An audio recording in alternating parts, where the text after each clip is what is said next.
नमस्कार। आपका अखबार के इस अंक में आपका स्वागत है। मैं हूं प्रदीप सिंह।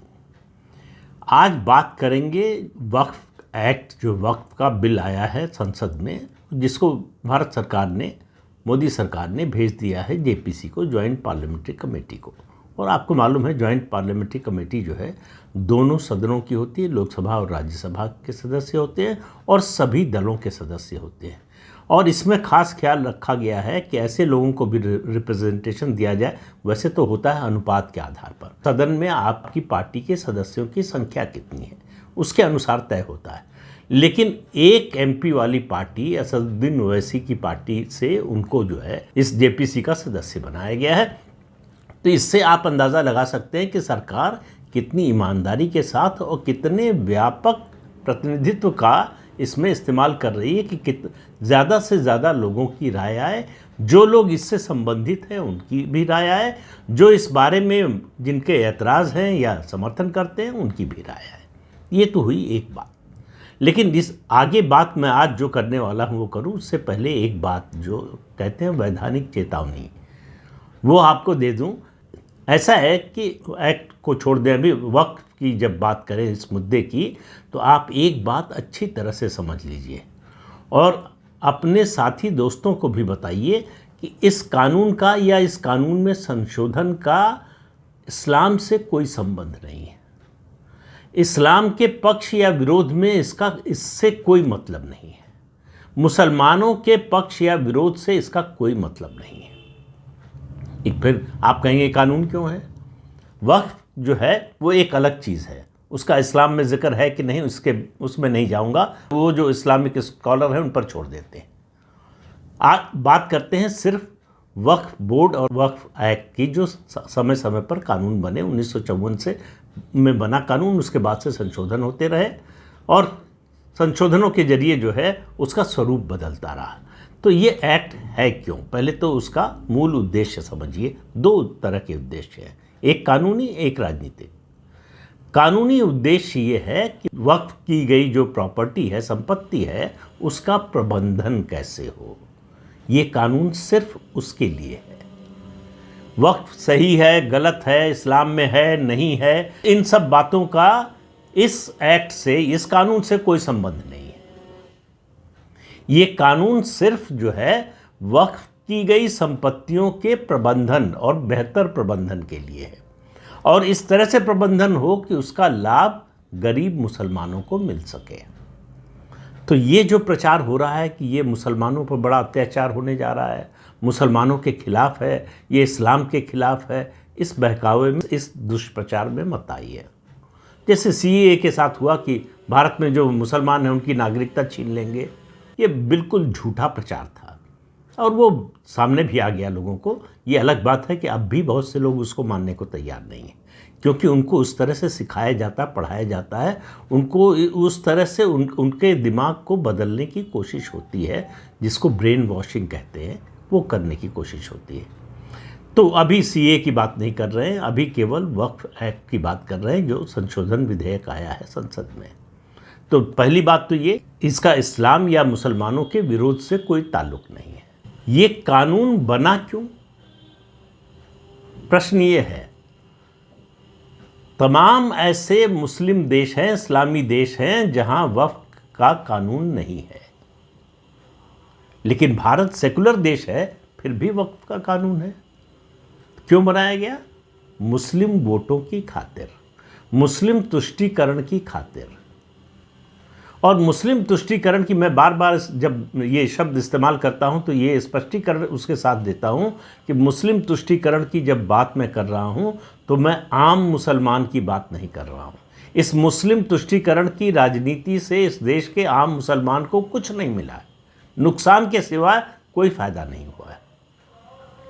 इस मुस्लिम तुष्टीकरण का पूरा फ़ायदा जो है मुस्लिम समाज का जो अशराफिया वर्ग है उसको हुआ है। उसने मुसलमानों के अधिकारों पर डाका डाला है। किसी हिंदू संस्थान ने या हिंदू धर्म के मानने वालों ने डाका नहीं डाला है। ये उन्हीं के लोग हैं, अशराफिया वर्ग है, जो मुश्किल से 14-15% है कुल मुस्लिम समाज का, वो सांप की तरह कुंडली मारकर उनकी संपत्ति पर, उनके अधिकारों पर बैठा हुआ है। उसकी सत्ता को जब खतरा आता है तो वो नारा देता है इस्लाम खतरे में है। तो जब इस्लाम खतरे में है का नारा आप सुने तो आपके मन में तुरंत आवाज आनी चाहिए, यानी अशराफिया खतरे में है, यानी मुसलमानों का जो संपन्न वर्ग है, जो सवर्ण है मुसलमानों में, उनके निहित स्वार्थों को खतरा पहुंचने वाला है। तो ये फर्क अगर आप करेंगे तो आपको पूरी बात समझ में आएगी कि ये पूरा खेल क्या है। अब आप देखिए, इस वक्त एक्ट की या ये विधेयक जो आया है उसकी बात हो रही है, संशोधन विधेयक जो आया है। जब ये बना और जब इसमें लगातार संशोधन हुए तब कोई मुद्दा नहीं बनाया गया इसको। क्यों नहीं बनाया गया? क्योंकि अशराफिया वर्ग के हित के लिए इसमें संशोधन किए गए। कभी ये सवाल नहीं उठाया कि ये जो वक्फ की प्रॉपर्टी है उसके प्रबंधन में घोटाला हो रहा है, क्यों हो रहा है। और मैं पहले 3-4 बार जिक्र कर चुका हूं, आज फिर कर रहा हूं, और जिक्र कर रहा हूं सच्चर कमेटी का। आप बीजेपी, आरएसएस, बाकी सब लोगों की बात भूल जाइए, केंद्र सरकार, मोदी सरकार की बात भी भूल जाइए। केवल सच्चर कमेटी ने जो कहा है, जो कांग्रेस पार्टी ने बनाई, जिसकी हालांकि रिपोर्ट कभी लागू नहीं की कांग्रेस पार्टी ने, क्योंकि उससे अशराफिया वर्ग का हित खतरे में पड़ता था। तो कांग्रेस पार्टी ने पिछले 77 सालों में मुसलमानों के, अशराफिया वर्ग के संरक्षण और उसके उत्थान के लिए काम किया है। मुसलमानों के उत्थान के लिए कोई काम नहीं किया है। ये बात अगर आम मुसलमान को समझ में आ जाएगी तो उनके अंदर ये समझ आ जाएगी कि उनका मित्र कौन है, उनका विरोधी कौन है। ये जब तक समझ में नहीं आएगा तब तक कोई बदलाव नहीं होने वाला है। और ये समझ में इसलिए नहीं आता है कि तुरंत वो बहुत जोर शोर से, और उसमें जितने मुल्ला मौलवी हैं उनका साथ देते हैं, नारा लगाते हैं इस्लाम खतरे में है। तो बाकी सब बातें, सारे मुद्दे जो है, सारे तर्क वो दब जाते हैं। इस्लाम खतरे में है इसके नाम पर सारा मुसलमान एक हो जाता है, और वो मुसलमान, पसमानद मुसलमान है, 85% है लगभग मुस्लिम आबादी का, वो अपने हित पर, अपने पैर पर कुल्हाड़ी मारने के लिए तैयार हो जाता है। तो ये तो है मामला वक्फ का जो कानून बना उसको लेकर। अब सवाल ये है कि ये वक्फ कैसे होता है। हमारे मित्र हैं डॉक्टर नागेश ओझा, उन्होंने एक यूट्यूब चैनल शुरू किया है, ऑनलाइन टेबल टॉक। उसमें बड़े विस्तार से बताया है, 2 वीडियो बनाए हैं शायद उन्होंने इस पर, और उसमें बताया, उसमें से एक हिस्सा मैंने लिया है उनके दूसरे वीडियो से, जिसमें वो वक्फ कैसे होता है, मतलब कैसे पूरा होता, कब माना जाता है कि ये प्रॉपर्टी वक्फ कर दी गई, उस मुद्दे को लिया है। उन्होंने कोट किया है मुस्लिम स्कॉलर इमाम अबू हनीफा। पूरी मुस्लिम दुनिया में उनकी बात को बड़ी तरजीह दी जाती है, बड़ा महत्व दिया जाता है, और तमाम मुस्लिम स्कॉलर्स भी उनको जो है समय समय पर कोट करते हैं। तो उन्होंने बताया है कि वक्फ कब होता है और कैसे माना जाता है कि ये प्रॉपर्टी या संपत्ति जो है वक्फ हो गई। तो उससे पहले एक बात और समझ लीजिए कि मुस्लिम समाज दुनिया को 3 वर्गों में बांटता है। एक दारुल इस्लाम, जहाँ इस्लाम का राज है या शरिया का राज है जिसको कहते हैं। दूसरा है दारुल सुलह, यानी वहाँ इस्लाम का राज, शरिया का राज नहीं है, वहाँ काफिरों का राज है, या कहें कि जो नॉन बिलीवर्स हैं उनका राज है, लेकिन उनसे एक समझौता कर लिया है कि साथ रहते हैं। और तीसरा वर्ग उन्होंने बनाया है दारुल हर्ब, जहाँ काफिरों का या नॉन बिलीवर्स का राज है।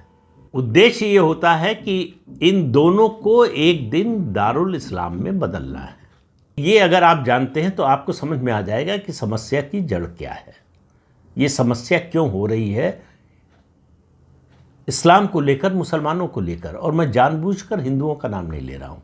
अगर ये समस्या सिर्फ भारत में होती तो मैं कहता कि हिंदुओं और मुसलमानों के बीच का मामला है, लेकिन दुनिया भर में है, तो ये हिंदुओं और मुसलमानों के बीच का मामला नहीं है। जहाँ भी नॉन बिलीवर्स होंगे उनके बीच का होगा, जहाँ नॉन बिलीवर्स नहीं होंगे यानी काफिर नहीं होंगे, वहाँ आपस में फिरके के आधार पर होगा। ये शिया है, ये सुन्नी है, तो अलग अलग सेक्ट जो है मुसलमानों के, उनके बीच में मतभेद को लेकर झगड़ा शुरू होगा।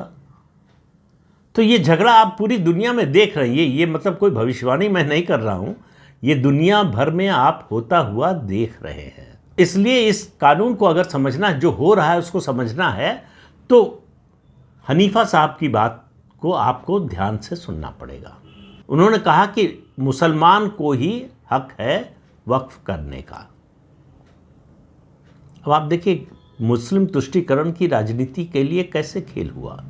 इंदिरा गांधी जब प्रधानमंत्री थी 1984 में, तो इस वक्फ एक्ट में एक और संशोधन आया था जिसकी चर्चा नहीं होती है। उससे पहले तक जो एक्ट था उनमें यह कहा गया था कि मुसलमान ही वक्फ कर सकता है। उसमें छोटा सा संशोधन किया गया कि एनीवन कैन, मतलब कोई भी, उसका मुसलमान होना ज़रूरी नहीं है, लिखा नहीं है होना ज़रूरी नहीं, लेकिन गैर मुसलमान भी वक्फ कर सकता है।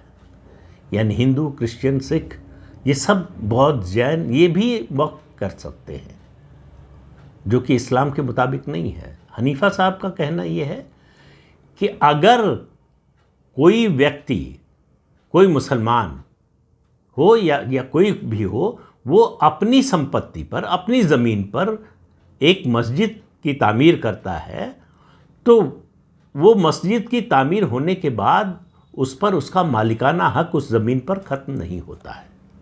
और दूसरा उन्होंने कहा कि जो नॉन बिलीवर है, यानी जो इस्लाम में जिसका यकीन नहीं है, वो अपनी ज़मीन अगर वक्फ करता है तो उसके लिए तरीका क्या है? उसका मालिकाना हक उस ज़मीन पर से, उस संपत्ति पर से ख़त्म कब होगा, कब माना जाएगा कि ख़त्म हो गया? तो उसके उन्होंने 2-3 चरण बताए। उन्होंने कहा कि पहले तो उसको वक्फ करना होगा, फिर उसके बाद उसको उस अथॉरिटी के पास, जिसे आज मजिस्ट्रियल अथॉरिटी कहते हैं, उस समय कुछ और नॉमेनक्लेचर रहा होगा, उसके पास जाना होगा और अपनी संपत्ति के कागज़ दिखाना होगा कि ये हमारी संपत्ति है, हम इसको वक्फ कर रहे हैं। मजिस्ट्रियल जो अथॉरिटी है वो इसकी जांच पड़ताल करेगी कि ये सचमुच इसकी है, नहीं है। वो अगर संतुष्ट हो जाएगी तब वो एक डिक्री इशू करेगी, जिसको आप गजट नोटिफिकेशन कहते हैं। जब वो गजट नोटिफिकेशन जारी हो जाएगा और तब वो माना जाएगा इस व्यक्ति ने अपनी संपत्ति वक्फ कर दी, अब इसका मालिकाना हक खत्म हो गया, अब ये वक्फ की संपत्ति हो गई। तो आप देखिए, आज से नहीं, कई शताब्दियों से है ये व्यवस्था, और आज़ाद भारत की या मोदी सरकार के समय की ये व्यवस्था नहीं है, और दुनिया भर के लिए है।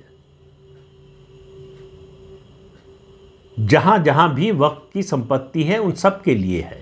तो अब सवाल ये है कि अभी जो अमेंडमेंट आया है, संशोधन विधेयक आया है, उसमें डीएम को जो है मजिस्ट्रियल अथॉरिटी के रूप में या उस तरह का अधिकार प्राप्त कोई भी अधिकारी जो हो सकता है, उसके पास अधिकार होगा ये तय करने का कि ये संपत्ति वक्फ हो गई, अब ये वक्फ की संपत्ति है। उस पर मुसलमानों से ज़्यादा हिंदू नेताओं को एतराज़ है कि ये आप डीएम को क्यों ले आए इसमें। डीएम को ये सरकार नहीं लाई, डीएम को इस्लामिक व्यवस्था लेकर आई थी, जिसको ये सरकार कानूनी अधिकार दे रही है। तो समस्या क्या है इस संशोधन से? 2-3 समस्याएं हैं। अब समस्या का एक तरह से कहें कि इस पूरे खेल का, वक्त की संपत्ति का जो खेल है, उसकी पोल असदुद्दीन ओवैसी ने खोल दी। उन्होंने अभी 2-3 दिन पहले एक बयान दिया, कहा कि उत्तर प्रदेश में 1,21,000 संपत्तियां हैं वक्फ की, उनमें से 1,11,000 संपत्तियों के पास अपना कोई कागज़ नहीं है। मतलब इस बात का कोई प्रमाण नहीं है कि ये संपत्ति जिसने वक्फ की उसकी थी कि नहीं। मतलब ये स्थिति है कि आपका मकान कोई दूसरा आपका पड़ोसी जाके जो है वक्फ कर दे, वो वक्फ की प्रॉपर्टी हो जाएगी। यही तो हुआ तमिलनाडु के उस गांव का मुद्दा, जहां 1500 साल पुराना मंदिर है। इस्लाम आया 1400 साल पहले करीब। उस 1500 साल पुराने मंदिर और उस गांव की पूरी प्रॉपर्टी एक किसान जब अपना खेत कर्ज लेने के लिए गिरवी रखने गया बैंक में, तब कहा गया कि तुम्हारी संपत्ति ही नहीं है, तो वक्फ की संपत्ति है, तुम कैसे गिरवी रख सकते हो।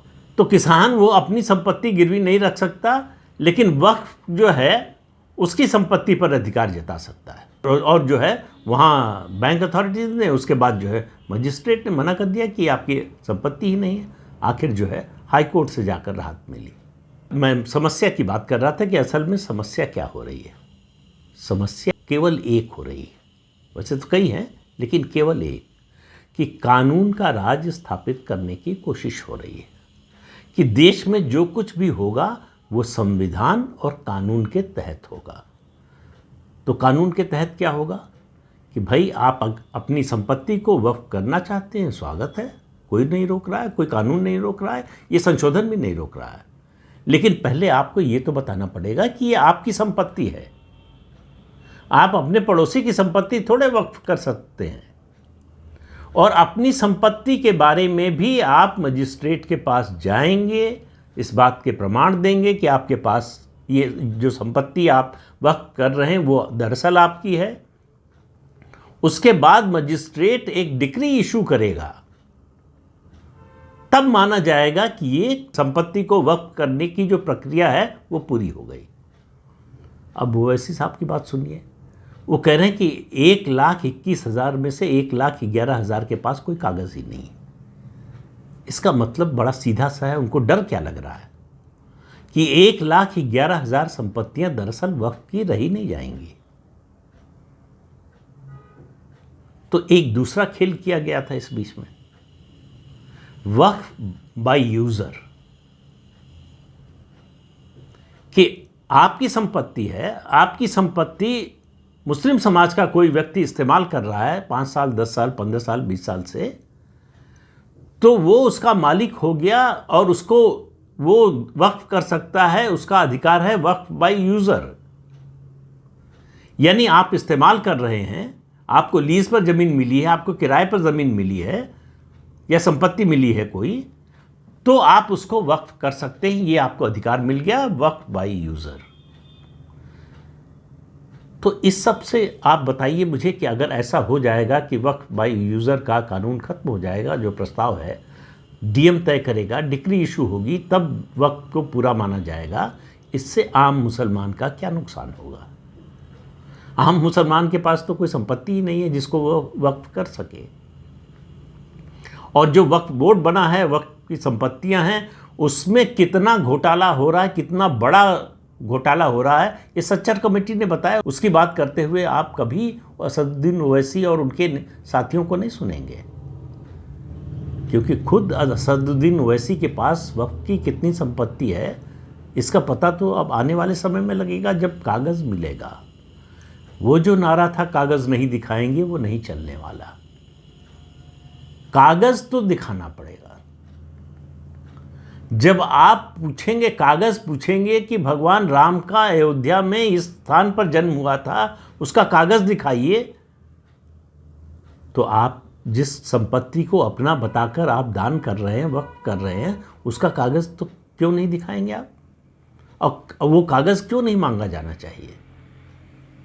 कैसे पता चले कि ये आपकी संपत्ति थी जिसको आपने वक्फ किया? तो इसी तरीके से तमाम, जब देश का बंटवारा हुआ तो कई तरह की प्रॉपर्टीज़ का कैटेगराइजेशन हुआ, एनिमी प्रॉपर्टी, वैक्यू प्रॉपर्टी, उन सब को जो है चुपचाप वक्फ कर दिया गया, जिस पर कायदे से भारत सरकार का अधिकार होना चाहिए था। तो अब इनको डर ये लगा। अब आप देखिए, इसी तरह से जो है भारत में डिफेंस मिनिस्ट्री और रेलवे मिनिस्ट्री, ये दो बड़े मंत्रालय हैं जिनको ज़मीनों की बहुत ज़रूरत पड़ती है, बड़ी मात्रा में ज़मीन है इनके पास। इन दोनों के बाद तीसरे नंबर पर वक्फ है। लेकिन जो वक्फ की प्रॉपर्टी का ये जो मैं मात्रा बता रहा हूँ, ये भी सर्वे बहुत पुराना हो गया है। हो सकता है कोई ताज़ा सर्वे हो तो पता चले कि रेलवे और डिफेंस से भी ज़्यादा संपत्ति जो है, ज़्यादा ज़मीन वक्फ के पास है। ये कहाँ से आया? ये बाबर लेके आया था क्या? कि अकबर लेके आया था? कि औरंगज़ेब लेकर आया था? ज़मीन तो यहीं की है। तो ज़मीन पर अगर आप उसके मालिक नहीं हैं तो आप उस ज़मीन को वक्फ करने का अधिकार कैसे आपको मिल सकता है? तो दरअसल इस वक्फ बिल में जो भी संशोधन सुझाए गए हैं, अब उसमें प्रस्ताव में एक बात ये भी कही गई है कि महिलाओं को सदस्य बनाया जाएगा वक्फ बोर्ड का। तो वक्फ बोर्ड के कई लोग कहते हैं कि भाई इसमें कौन सी नई बात है, कई बोर्ड हैं जहाँ महिलाएं सदस्य हैं, बिल्कुल सही बात है उनकी, लेकिन वो जो बारीकी है उसकी इस प्रस्तावित कानून की या संशोधन की, उसकी बात नहीं करते। जो संशोधन किया जा रहा है उसमें कहा जा रहा है कंपल्सरली आपको 2 महिलाओं को सदस्य बनाना पड़ेगा। पहले जो व्यवस्था थी आप चाहें तो बनाएं, आप चाहें तो ना बनाएं, ये विकल्प था आपके पास, वो वैकल्पिक था। अब ये अनिवार्य कर दिया गया है, उससे तकलीफ है। कहते हैं कि महिलाओं को इस्लाम से ज़्यादा सम्मान और कहाँ, किस धर्म, किस मजहब में मिलता है। लेकिन इतने बड़े वक्फ बोर्ड में 2 महिलाओं को सदस्य बनाने में तकलीफ है। और भाई वो गैर मुस्लिम नहीं होंगी, मुस्लिम समाज से ही होंगे, तो अपने ही समाज की 2 महिलाओं के सदस्य बनने का विरोध क्यों कर रहे हैं? तो ये जो पूरा खेल है इसके पीछे सिर्फ 2 चीज़ें हैं। एक, मुस्लिम तुष्टीकरण की राजनीति जो कांग्रेस पार्टी ने चलाई और उसके कई साथियों ने उसकी मदद की और अब भी कर रहे हैं। जो लोग इस संशोधन विधेयक को लेकर सवाल उठा रहे हैं, समझ लीजिए कि वो सब तुष्टीकरण की राजनीति के समर्थक हैं। दूसरा, मुस्लिम समाज का जो अशराफिया वर्ग है, जो संपन्न है, जिसका इन संपत्तियों पर एक तरह से कब्जा है, इनके प्रबंधन के जरिए जो बड़े बड़े घोटाले कर रहा है, इन संपत्तियों से होने वाली आय से जो अपने ऐशो आराम की ज़िंदगी बिता रहा है, उसको लग रहा है कि हमारी जो सल्तनत है उस पर खतरा आ गया है। तो अगर वो कहेगा कि हमारी सल्तनत पर खतरा है, हमारे हित पर खतरा है, तो कौन सुनेगा? मुस्लिम समाज का 85% जो पसमानदा समाज है वो तो बिल्कुल नहीं सुनेगा। किसी हिंदू से ज़्यादा पसमानदा समाज का मुसलमान जानता है कि उसके साथ अशराफिया वर्ग क्या करता है, किस तरह का व्यवहार करता है। मस्जिद तक अलग है। अशराफिया समाज का व्यक्ति जहां हो वहां पसमानदा समाज का व्यक्ति उसके बराबर में खड़ा नहीं हो सकता। तो इस संशोधन विधेयक से 85% मुसलमानों को कोई तकलीफ नहीं होने वाली, उनका फायदा होने वाला है। अब आप कहेंगे कैसे फायदा होने वाला है? अगर वक्फ की संपत्तियों का सही तरीके से प्रबंधन होगा, उनकी सही आय बोर्ड में आएगी, तो उनके उत्थान के लिए, उनके विकास के लिए काम होंगे। मैंने पिछले एक वीडियो में कहा था कि भाई जो इस संशोधन का विरोध कर रहे हैं और वक्फ बोर्ड का समर्थन कर रहे हैं, उनको वक्फ बोर्ड से 2 सवाल पूछने चाहिए कि इतने सालों में, जब से ये वक्फ बोर्ड बना है, तब से आपने गरीब मुसलमानों के लिए, गैर मुसलमानों की तो बात ही छोड़ दीजिए, गरीब मुसलमानों के लिए कितने अस्पताल बनवाए, कितने स्कूल खोले? ये संपत्ति जो इससे आय हो रही है, ये तो गरीब मुसलमानों के लिए है। तो उनके लिए क्या किया है आपने? कोई 5 काम गिना दे, एक भी नहीं गिना पाएंगे। तो इस पूरे खेल को समझिए और इस संशोधन से कौन डरा हुआ है इसको समझिए। मुसलमान नहीं डरा हुआ, आम मुसलमान नहीं डरा हुआ है।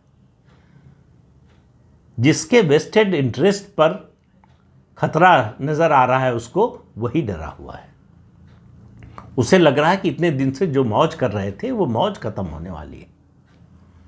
अब वक्फ की संपत्ति से जो आय होगी उसका बंटवारा मुस्लिम समाज में समान रूप से हो पाएगा। मुस्लिम समाज के गरीब तबके, पिछड़े तबके के लिए, अशिक्षित बेरोजगार तबके के लिए विकास के काम हो पाएंगे। ये उनको मंजूर नहीं। वो गरीब रहेगा, अशिक्षित रहेगा, बेरोजगार रहेगा, उनके ऊपर आश्रित रहेगा, तो वो उसके वोट के ठेकेदार बने रहेंगे।